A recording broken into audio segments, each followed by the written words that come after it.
Let me ask you a question. Are you a hunter or are you a farmer?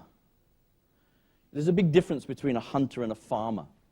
A farmer, for example, stays put, has a plot of ground, and feels that his or her mission in life is to make sure that that plot of ground is producing nicely, and finally pass it on to the next generation who take over the farm. A hunter is different. So a hunter is nomadic. This is people who go out, kill the beast, eat it, move on. Now, the point here is that if you talk to most managers, you find actually, if you dig down, that they see themselves as farmers. I have inherited the Far brand. I have inherited the Tuft brand, or the Nivea brand, or wherever else. So as a farmer, what I'm going to do is look after the brand, and I'm going to nurture it, and make sure nothing goes wrong, put a lot of money into advertising, and then pass it on to the next generation of managers who come in and look after the farm. But if I take someone like Richard Branson, I'd say that Branson is not a farmer. He's not still nurturing the Virgin megastore. He's moved on to all kinds of new fields. So he basically gets a piece of business, makes sure it's producing, moves on. Gets another kind of business, makes sure it's producing revenues, moves on. He doesn't really have any attachment to any of the things from the past. So things that don't work, he chucks and moves on. So he is a hunter. And I would say if you look at the example of Nivea, which we talked about earlier, a farmer is going to say, I now have the Nivea brand, I'll look after this cream for the next 20 years, and that's it.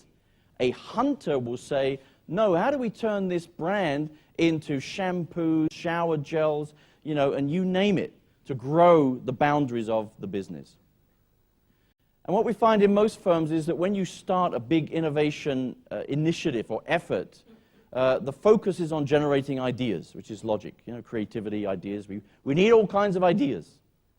My argument, though, is that coming up with ideas, like the spark plugs, is one thing. It's a whole different ballgame to build the innovation engine, I told you I like BMW, around the spark plugs in order to make sure that all of those ideas that are being generated actually go somewhere, that they're screened, that they're aligned with strategy, that we reallocate resources behind those ideas, that we launch a portfolio of small-scale experiments, that we bring these things through the innovation pipeline and we commercialize them successfully, and we involve literally everyone across the firm. So how do we build the innovation engine that's going to drive growth and drive strategic renewal?